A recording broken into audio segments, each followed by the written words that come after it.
Hey, um, I have to say, um, as I go through the videos, I go through all my videos to try to find snippets to share with you guys, and it can be difficult to, wade through them.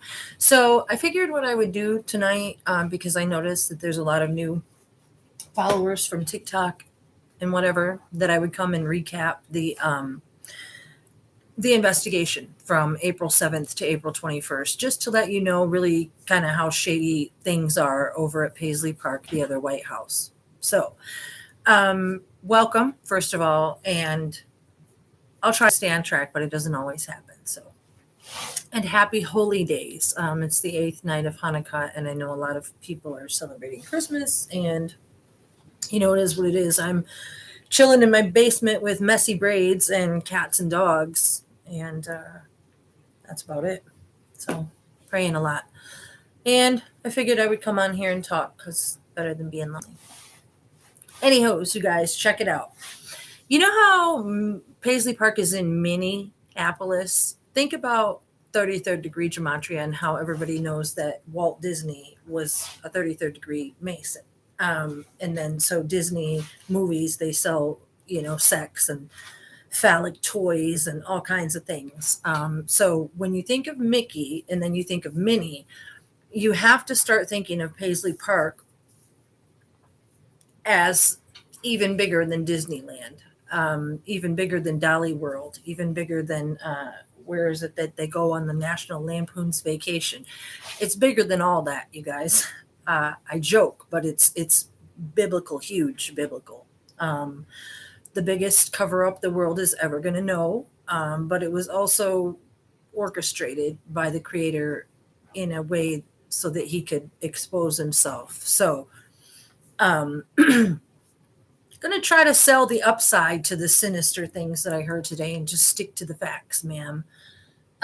So, you guys know, or maybe you don't. I'll just recap real quick. The whole Prince death scenario was that his closest friend showed up on April 7th to save him because they knew that there was a slight drug problem because of the airplane landing in Moline the week prior. The story is they got there, tried to save him, they were too late, and he died on April 21st. And that's the story they want us to believe. And just like, I always say there's Whitney Houston, Kurt Cobain, Michael Jackson, you name it, they're never around to tell their own story. It's always sold by the media. So, this is where the 39 years and the life after death experience came in handy because of the way that I ripped apart the investigation and stuff like that. So, um, pardon.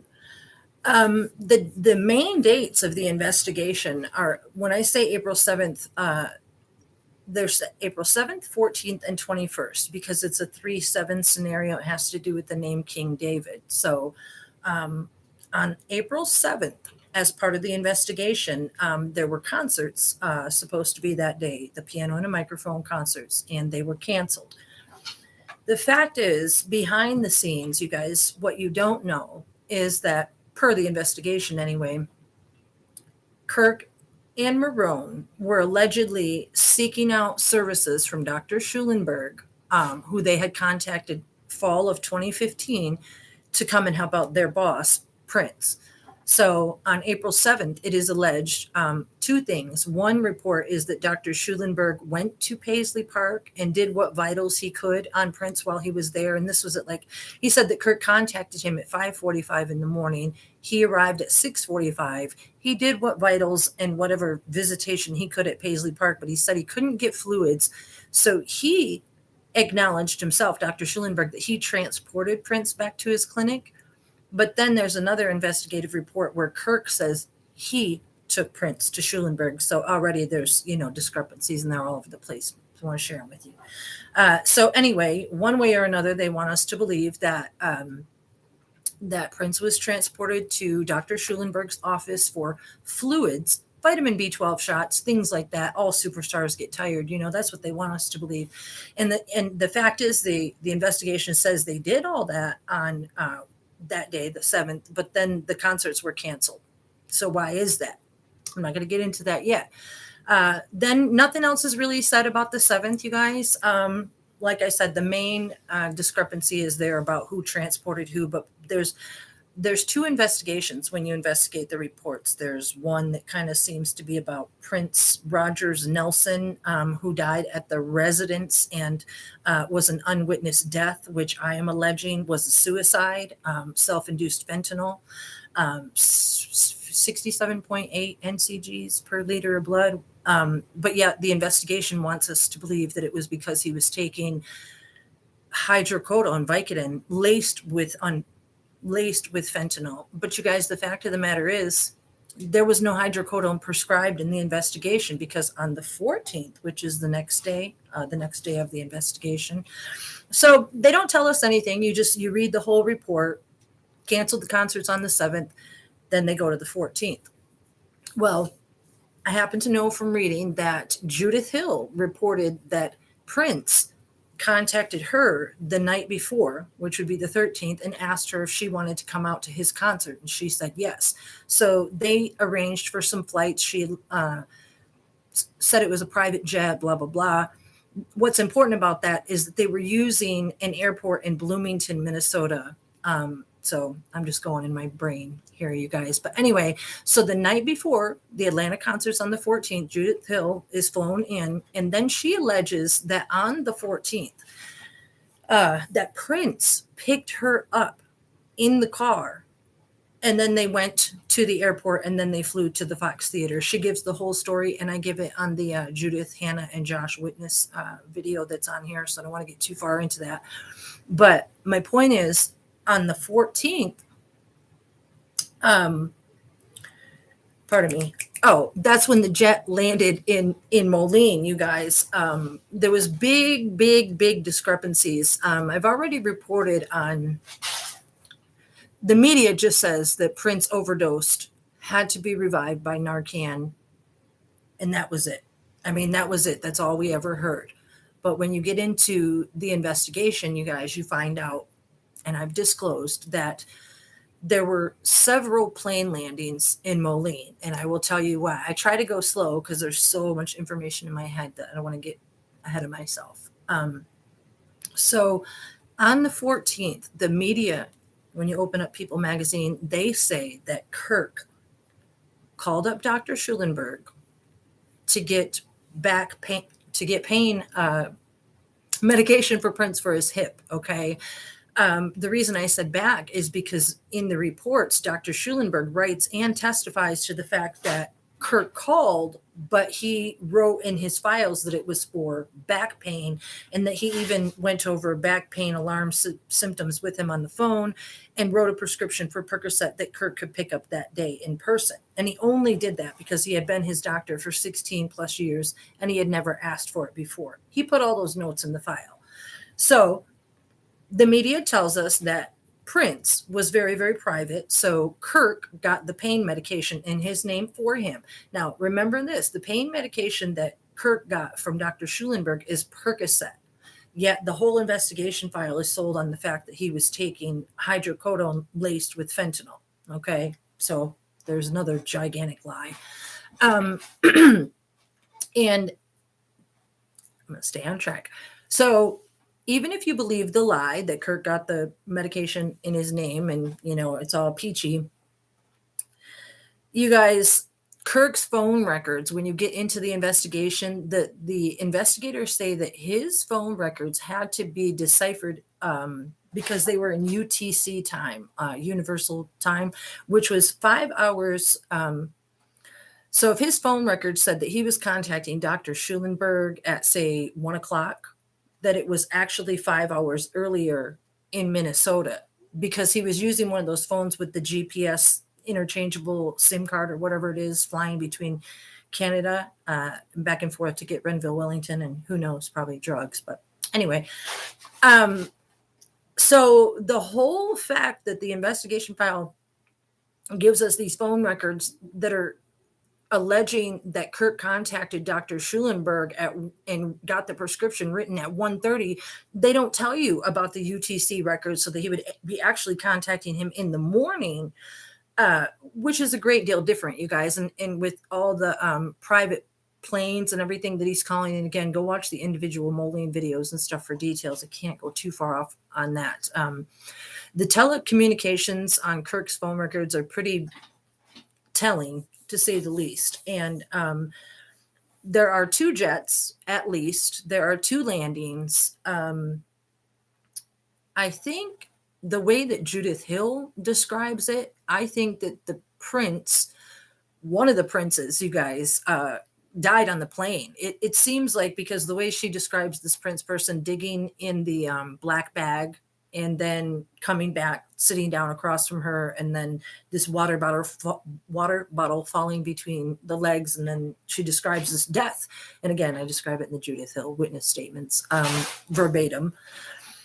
And then it seems like then according to Kirk's phone records, it seems like he was calling a private jet and flying in another jet to be another clone prince. And you guys, I know it sounds tripped out, but like I said, Paisley Park is bigger than Disneyland. And I don't know if they were actually cloning there at the facility or where they were doing it, but there was, a bunch of cloning psychopharmacology experiments going on with Andrew Kornfeld and things like that. So I'm trying to stick to the pertinent dates. So just to recap, Judith Hill is picked up on the 13th. She says she was picked up in Bloomington, which is interesting because, again, throughout the investigation, you find that that Kirk was seen on video on the 14th picking up the Percocet from a pharmacy, a CVS pharmacy in Bloomington, which is where the airport is, the private airport where they would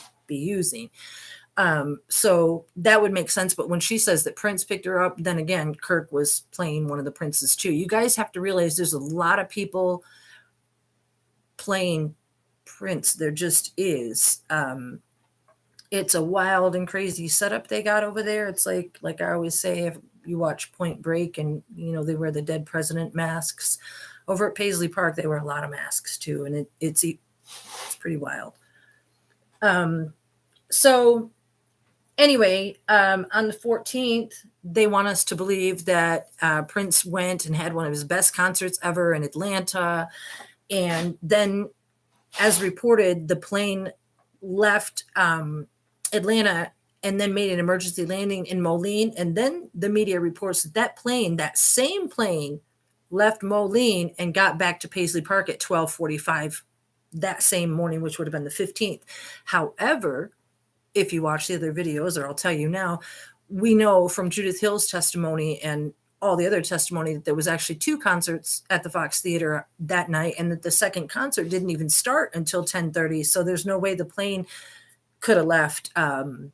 The one that Betch Holt, I believe, was piloting, it couldn't have left at 10:30 if the second concert wasn't starting until 10:30. So it's dual purpose lies, you guys. It's quite frightening what the world can, put in front of our eyes and get away with. So if I seem a little, it's just that way, because I watched it too, you guys. I watched it unfold too, as the biggest fan ever, come on. So it makes me shake, and with the life after experience, it just, so I'm just trying to tell you what happened on each individual day, so that you can see the depth of the cover up, and hopefully I'm staying on track. Anyway, 14th, the dual plane landings, the dual concerts. You guys, I truly think that whatever something might have happened to Prince that night, because the way Judith Hill describes it, that everybody just kind of goes blank during the questioning after that about what happened on the flight home and what happened at Paisley Park after that. And Judith says that they just she and Prince just went to watch some movies, and that he said not to worry about him. And then she went back to her home in California. And then, of course, there was the famous Paisley Park After Dark party on the 16th, which was thrown to show the whole world that everything was okay, because Prince wanted to let the world know that he was okay. So, you guys, it was all just a big cover and a big show. And I'm alleging and thinking, I don't know, it's one of my hypotheses, because, again, I don't get all the answers, is that as part of Kirk's phone records after the plane landing.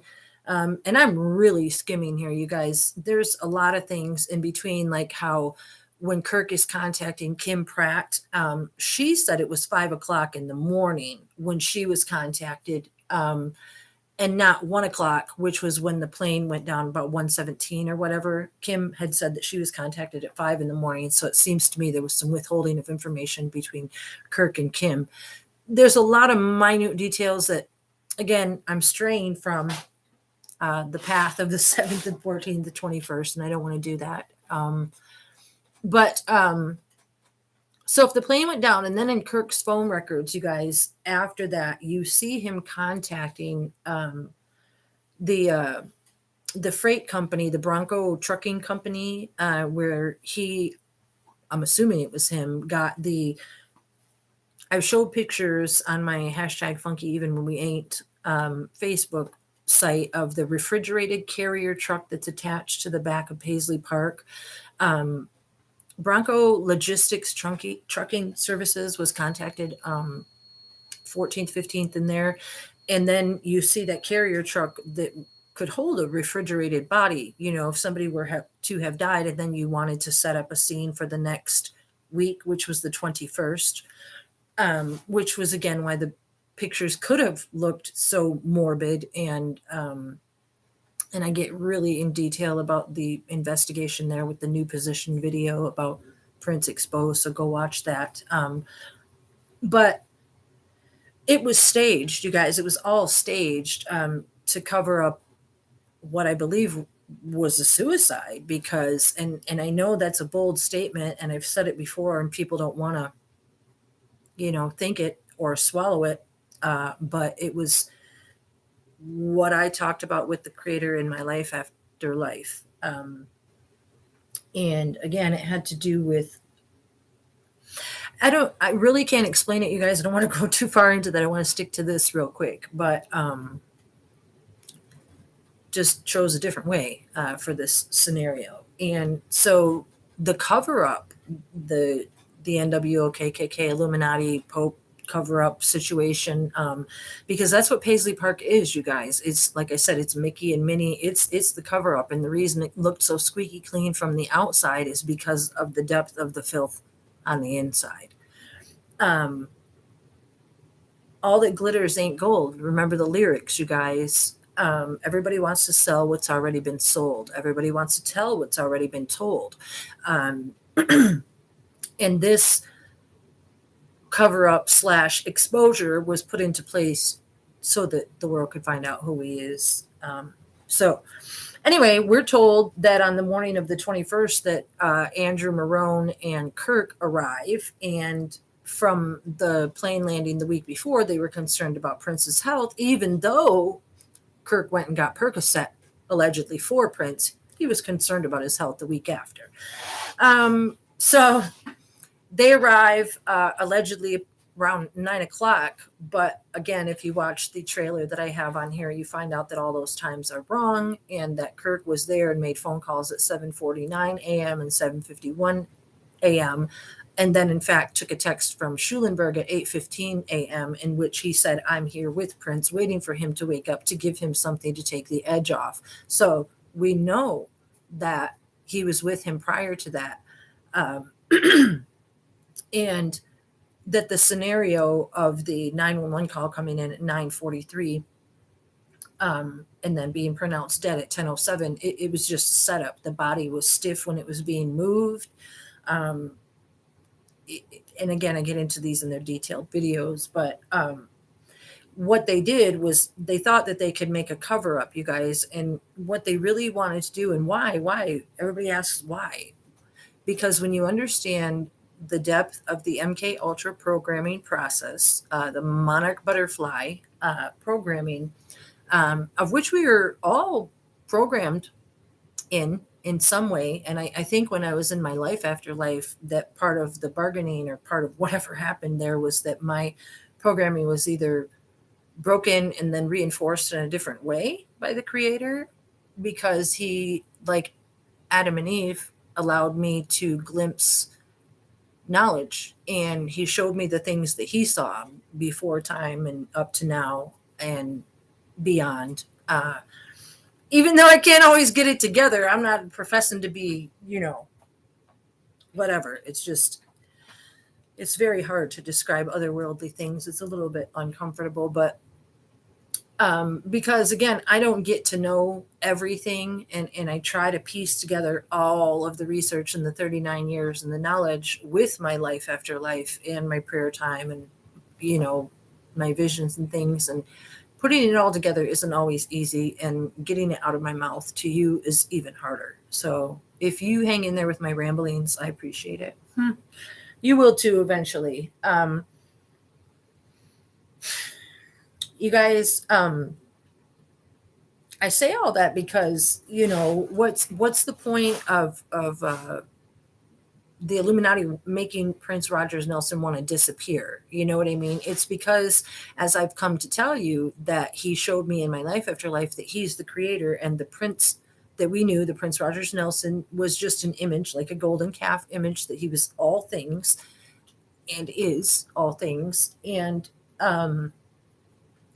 so it's like the sacrifice of Victor. He sacrificed his soul to them by contractually signing over his intellectual property, which gave them far too much power. And that's why they wanted to make the clones, was to use the intellectual property and the power of the creator in a clone, and then reassert their real legions across the board: the Kingdom Hall, the Islamic Chrislam nations, the Houdinis with 8 arms. I'm not sure. I'm not trying to be insulting. It's just what I've also come to understand over these last few days, a little more in depth, is from my life after life, is that this world that we live in, like an hourglass, it just keeps being flipped right back upside down. And it's an occult world that we live in. We live in Satan's design, though the creator created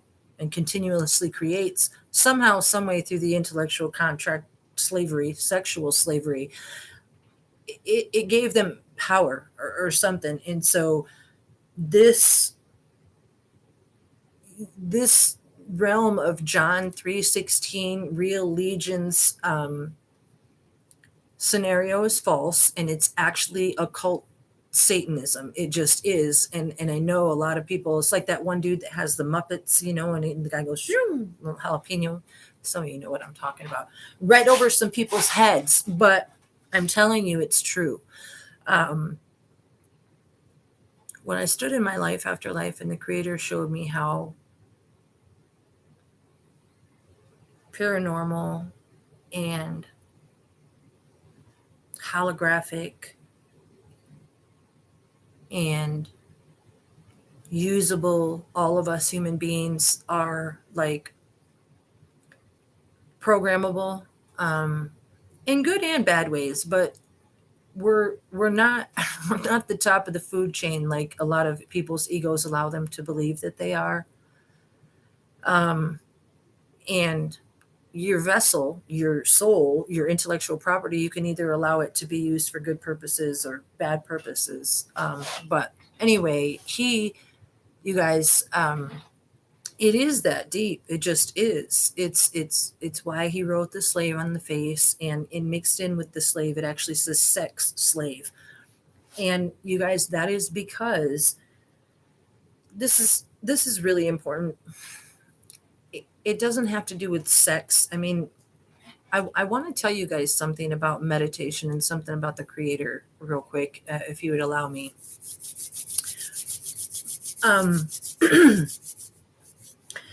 I have to say this because I know that we're all adults here, and most of us probably can relate to a sexual experience. And when you're in that sexual experience and you allow your mind to go to that place where you would be free to climax or orgasm or whatever, you know how your mind goes completely and utterly, toes curl, stupid face, whatever. You guys know. My point is this: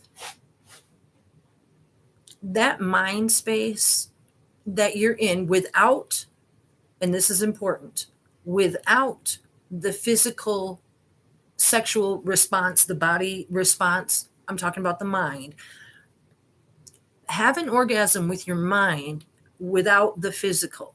That is what the meditation is like with the creator. And that is why it has to do with his essence being truly good and all encompassing love and in some sort of fashion like that. But it also has to do with the curse of Adam and Eve's sex sin and, snake and mixed seed and stuff like that. But, sex was glorified and contracts were made. And there's a lot of trickle down effects that we need to break in this world. So that's why I talk about it so carefully, because sex used to be a very big aspect of my life, and it's not that way anymore.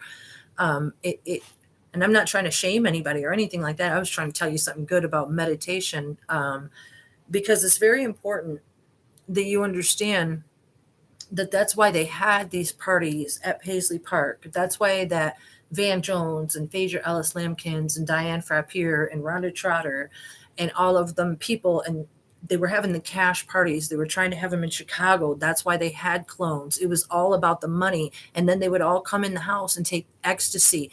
They probably used the enemas that were found around Paisley Park to induce certain drugs to enhance their experiences at Paisley Park.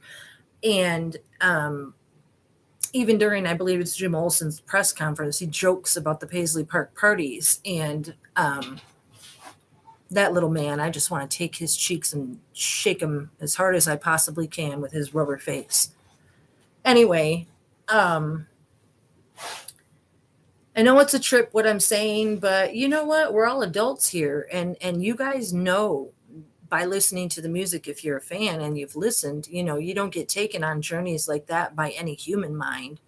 You just don't. Those are full on, orchestrated life rides, each song. So I'm just saying, don't think that he can't pull off something like this. And, the other thing that it gets even deeper, and darker with the Illuminati, you guys, is, the occult spirits, the parties in the forests out there, out west. I always forget what it's called, where the big owl bull is, and all the presidents go, and their twins go, and the other ones stay at the other White House.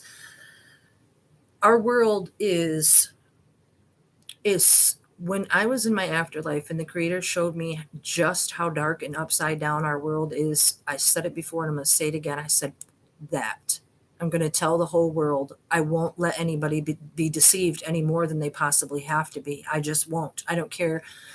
I said, I'll be who I am. I am what I am. I am who I am, just like Popeye. Popeye! Good thing I ate my spinach. Thicker than before. Anyway, the lyrics are always popping in my head. You guys, why I've answered this question before, but since I'm here and nobody's watching, I'm gonna do it again. Why he showed himself to us as that particular sexy man, I'm not 100% sure. I don't know if it was just to make the world look, or if it was something that in the before life that we designed and talked about, because I have some of those memories from my life after life too, because he knew it would make me stare, like the song Stare.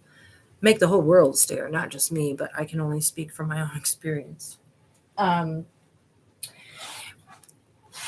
None of my videos go the way that I want them to, but it's cool because if I sit here and talk long enough, I'll remember some of the things that I always forget to say when I sign off, because I think I'm feeling and looking stupid and starting to sweat in my turtleneck. But you guys, I put my TikTok videos out with the lyrics and stuff, and with short tidbits to try to get you to come here and watch the true depth of the cover up, but why and for what purpose. It always leads me back to talking about how the one the world knows as Prince Rogers Nelson is actually the Creator, and how he sacrificed his soul for us, you guys. one of the concerts I went to, I think it was Musicology. He did Soul Man. It was one of my favorite performances ever. Um, it rocked. I saw that in Grand Rapids at the Van Andel. Um, I got to see 5 or 6, I can't remember, concerts, but and so when I say sitting here and saying these things is wild and trippy to me too, it is. And what makes it even more wild and trippy is the experiences that I have, the acknowledging the information that I got in my life after life. It was told to me that, my soul is his other half, and that he had to give me this information that day, August 20th, 2010, but I wouldn't remember it until 2020. So this is new to me too. I don't have a lot of practice at talking about it. So, I still get nervous and awkward. It just is what it is, you guys. But it's why, how infamously it's said that media says that Prince was notoriously private. Everything was private, private, private, and to protect the privacy. It's because in the beginning of time, like with this contract, he gave them this story to sell. Think about this, the song "The Greatest Romance Ever Sold." What he did, from recollection, is said, wait, don't kill me or whatever. I'm not sure what the situation was. Don't quote me verbatim. But he stayed in their good graces or something. I don't know, you guys. I don't know how he can be the creator and not. I don't know how that whole thing happened where it got out of his control, but it did in a way that he was allowed to be made to fall. And then when I was in the heavenlies and I told him that I would tell the world what had happened and protect him in every way I could. And like I said, no matter the cost. And there's been a lot of cost. But our lives all have great meaning and great purpose. And that's really, I always think that if I can come here and talk about the investigation, the darkness that veils the world, the fact that there is a dark. You guys think about the movie Independence Day, when the ship comes and just kind of settles over the sky. If you think about it like that, there's just like this darkness. I'm not saying there's a ship. I'm saying it's just this darkness that is just hovering over the world that we as these little egotistical peon people aren't even aware of. This super paranormal stuff going on in the world. And they hide in plain sight. They just do. And they being they, you guys, it's the Illuminati, the KKK, it's white power. It's why he's saying darling Nikki. It has to do with the Pope. It has to do with breaking down America's very creator. That's why in the song America, he says, if the government, America, if the government roll over, be the only word that's heard. Because America has had, in essence, like his power contractually since the signing of the Independence Day, which he sings about in Avalanche, I think. John Hancock standing with pen in hand, saying, sign your life away. Like every other snowflake in an avalanche, nobody is guilty. Anyway, everybody's looking for somebody to blame in this world. People want to blame me for being crazy. But you guys will be thanking me and thanking the creator for being crazy one day. And I'm cool with that. I always told my kids they were a long-term investment. And these videos and this 39 years that I put into this effort is a long-term investment too. And I'll do it for as long as I have to, forever, if I have to, and longer. Amen. Forever and ever. Amen. Why, you guys, why would I do it? Because when he comes and he shows himself, like, however he does it, like he did to me in the heavenlies, and everybody realizes that I tried to tell them and how duped they are,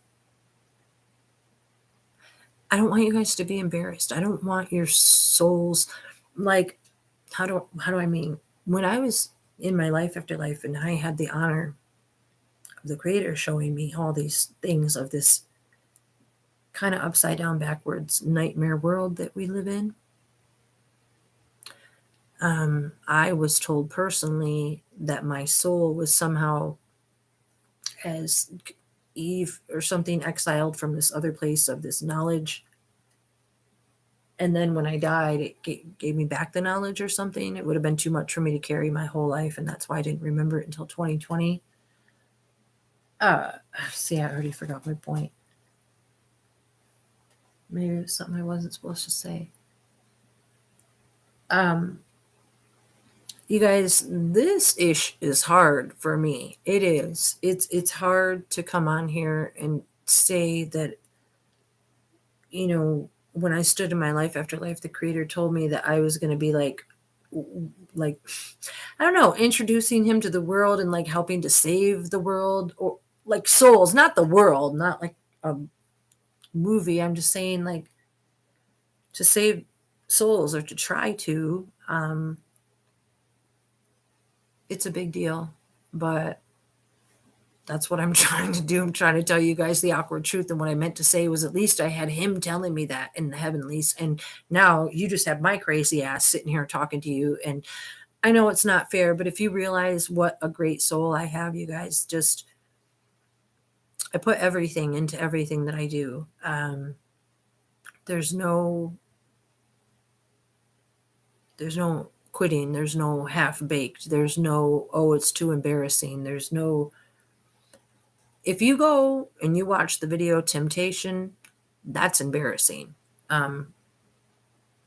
It has to do with the supernatural world that we live in and how I was contacted by certain people in the spring of 2020. And you guys you got to check it out. You got to start. There is so much information in these videos that, because when I sit down to talk, I don't really ever know what I'm going to say or what's going to come out. So it's hard to write the little previews that go on, and just go watch each and every video. They're more informative than stupid Discovery Channel and Sci-Fi Channel and whatever else, even if you don't want to look at me, you can listen. Put your headphones on though, and take the distractions away, because what I'm saying is really important.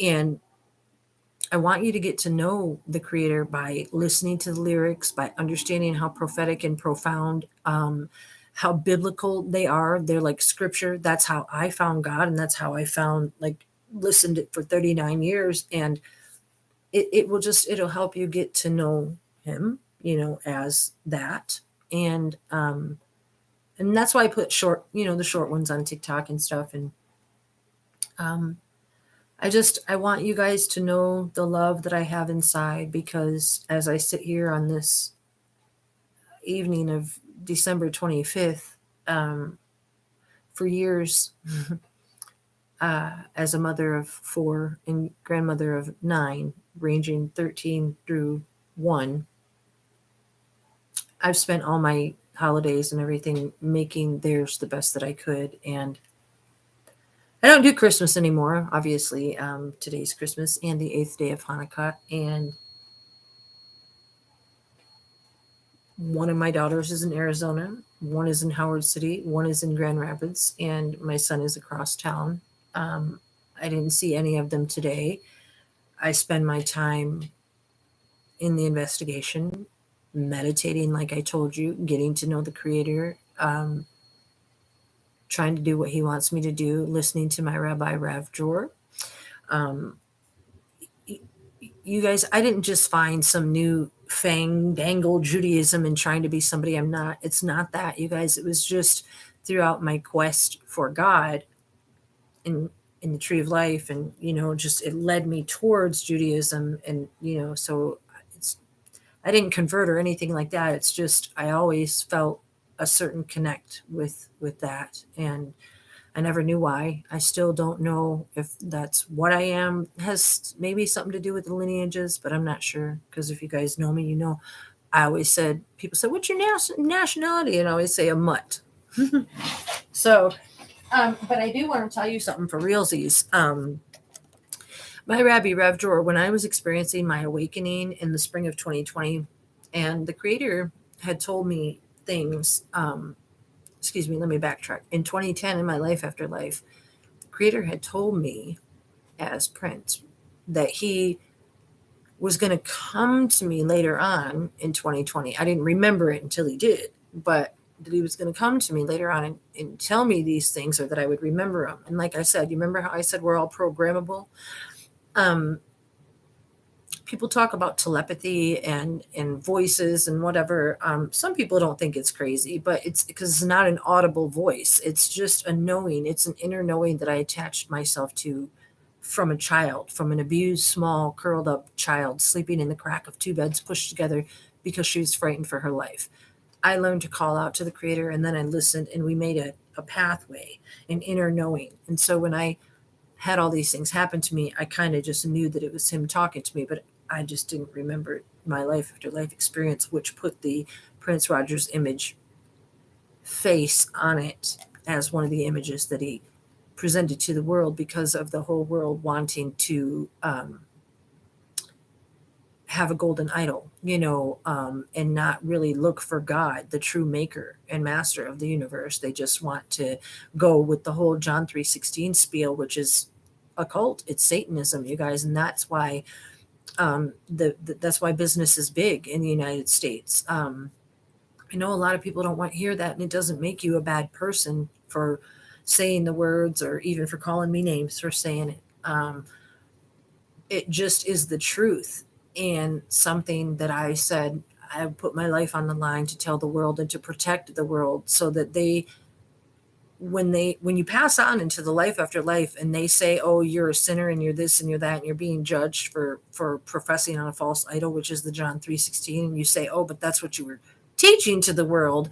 It's in this whole backwards, upside down way, you guys, that allowed them to have money, sex, and power, and sell it on the grand stage, and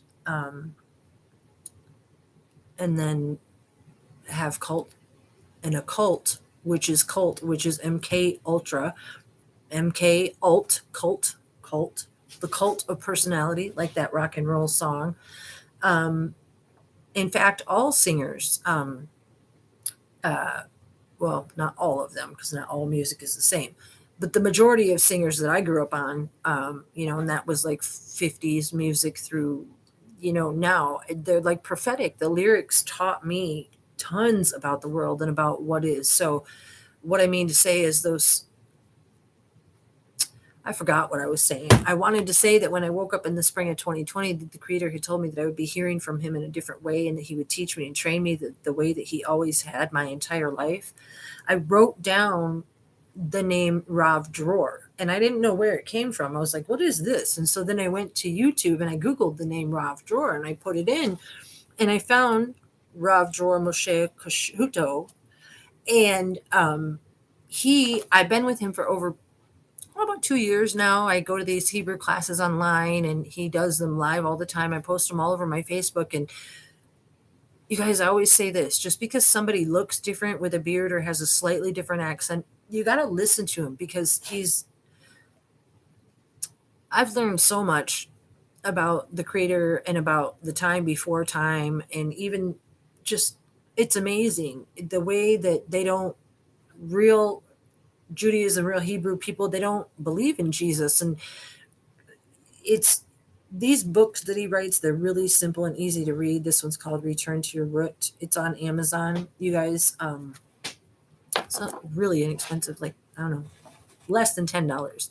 And so if you really want to get to know yourself, your creator, there's a good start. The other thing that you have to do, you guys, is you have to pray, and not in a fancy way. And you don't say any fancy words, and you don't say any words you don't mean.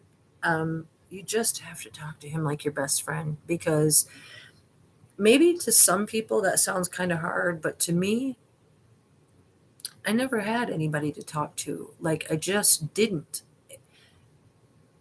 It, I'm not going to get into the reasons why, you guys, but even from a child, swallowed by dysfunction and swallowed by this dark world. When I was in my life after life, the creator showed me that when I was like separated from him in this beginning of time situation, and I was like expelled to this world, he said he knew that he could, that throughout every generation, there's a holy soul or holy souls that he can use, or that was his reason for making us human beings or whatever. It was to show himself in the future. So my whole purpose was to be like the lotus flower. And he said that he knew that I could come up through all the muck and all the, I could circumvent my way around all this darkness that has swallowed me up my whole life while I was just looking around to give love and to be loved. And I'm a really good person, and I know that anybody that knows me will tell you that. So I don't have any shame in saying it. I've just always wanted to be good to people and animals and things, and so they didn't hurt like I did. And and the creator also told me that too, that part of it was like a deal that we made in the beginning of time or something, that the more, like, he told me I was going to be broken and busted and have everything taken from me. And I said, that's okay, because if it's what needs to be done to bring about the glory of the creator in the universe, it's fine. Break me, shake me. Anyway, you made me. Or prophets, sidewalk prophets, keep making me, that song. Yes, I'm a human jukebox. I was raised by music, you guys. I had parents, but the music was always there. It was always on 24/7, pretty much, and it raised me. It just always did. And no coincidences that Prince Rogers Nelson was known to say, "I am music." He means he is everything. He is music. You think about what music does. It soothes the savage beast. It it puts people in a frame of mind that frees them from their pain.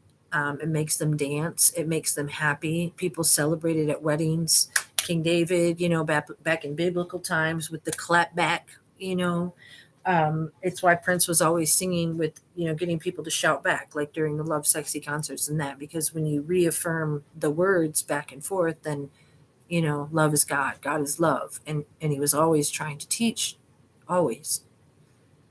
And I was listening because I was made to listen, and we were all made to listen. So I know now that what I'm saying to anybody who's listened to the music probably don't sound too far off, and hopefully I'm giving you something to cling to, because this world and its wicked ways will make things very difficult, and you need to know who your creator is, because I don't know, if somebody comes for the intellect and the intellectual property and the enslaving, as they did with the creator, if that's the whole MK Ultra programming, is to enslave the intellectual property, what are you going to do if they come and tell you you need to take a chip in your neck or die? I'm just saying, I'm not saying that's happening. I'm just saying, think about that and let it draw you near to your creator, to your desire to find your creator and connect to him, and realize that you don't need some salesman, occult salesman, telling you that you have to profess on the verse John 3:16 in the New Testament Bible that Satan Teen wrote in 1611. Con, C-O-N. Even if I said his name right, Constantine, you guys have seen the video. If you haven't, go watch it. It's amazing. Con is the prefix. It's why Prince sang the song Controversy. It's why he says in the lyrics, con being the prefix, suffix being the dumb. Look at them both and tell me something. What goes in the Trojan horse? Lubrication. Nothing goes in. My woman said son. Props and pounds, I believe. So con, he was selling us the con, and that it was the New Testament was a con. It was being rewritten and sold to the world as a con. Only he couldn't say it. It's why he's saying anti-Christian in controversy, guys, and saying about the AccuJack and all kinds of stuff. And that's why you have to go listen to the lyrics of the song, because they're very profound. The reason that he was able to get away with it is because the others are kind of stupid and kind of dull, even though they think they're smart. I mean, I'm sorry, I shouldn't have said stupid. They just don't know anything about music. They are executives after all. Man, you guys, um, I am what you see. You get what you get. I love the Creator, God, the Holy One, is He that I've known my whole entire life. And it wasn't until the spring of 2020, the summer of 2020, that He started to show Himself to me and talk to me. And I recollected my life after life experience and made the connection between the investigation and started having the memories of the life after life. You know, I don't know a lot of people who, well, I don't know anybody who's died, but I don't know anybody who died and then didn't remember it or hear about it until 10 years later. That in itself is like a miraculous phenomenon or something. I'm not sure. I think it's just what the Creator said, that because we're like machines and we're like programmables in some way, and the more that we're broken and the more hardships we have through our lives, the more that He can get in, because the more that we turn to Him, the more that we need Him. Think about what happened on 9/11, you guys. And I say 9/11, it's the opposite of 1611, which is when the biblical New Testament was sold by the Con Satan team. So 9/11 was a plan, and all the numerics are there, and the numbers of the jets, and the number of people that died, and all kinds of stuff that I'm not getting into right now. Oh, golly. See, when I start going in that direction, I forgot. I shouldn't be saying stuff like that. I think I just want everybody to be aware that they have a Creator and that He loves them very much, and that our upside down world that we live in wants our Creator to be broken down and shamed and humiliated in public by the way that His intellectual property was misused and abused. And yet He sacrificed His very everything for us. And I won't allow that to happen if the others still plan on whatever. The truth is going to be told, and it's going to be known, because every single person that knows me is going to know that I'm telling the truth. And I'm not going to let somebody else tell my story. I'm not, God forbid I'll be gone someday, and nobody's going to come and say, this is who she was and this is what she did, because I'm going to tell the truth, because it's all I've ever sought in my entire life was the truth, because everything around me looked to be a lie. And now I know why.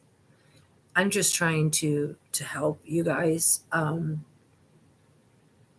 is not a big old white dude in the sky with a beard looking like Santa Claus. Santa, Satan, NASA, Santa, Satan. Think about the letters, you guys. The wordplay is that simple. It just is.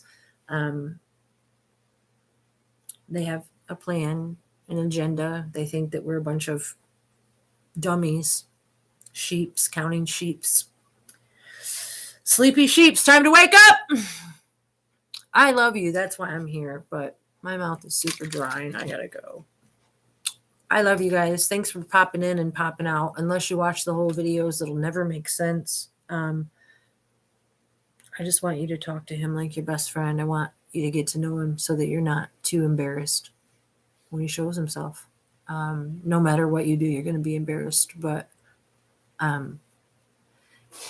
a lot of people tonight, they might go to, maybe that was last night, midnight masses or this or that. And they might be thinking that they're celebrating a little baby Jesus's birthday and stuff like that, you guys. But it's wrong. What's been sold in the world is wrong. Think about how much money, how much power has been gained by telling that lie. Ask yourself what your soul feels before you call me a liar or call me blasphemous or say I'm committing heresy or anything like that. I'm just not afraid of anybody, and I don't love anybody or think about anybody more than the Creator. So that's what I'm here for, and that's what I'm going to do. Love you guys.